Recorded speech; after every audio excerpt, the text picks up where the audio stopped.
আল্লাহ ছাড়া রিজিক দাতা নেই, আল্লাহ ছাড়া সুস্থতা দাতা নেই।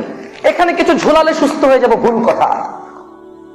আল্লাহ যদি কাউকে পাগল করে দেয়, আল্লাহ যদি কাউকে মাতাল করে দেয়, কোন মুসিবত দিয়ে ওকে পরীক্ষা করতে চায়, এই তাবিজ কি জিন ঠেকাবে?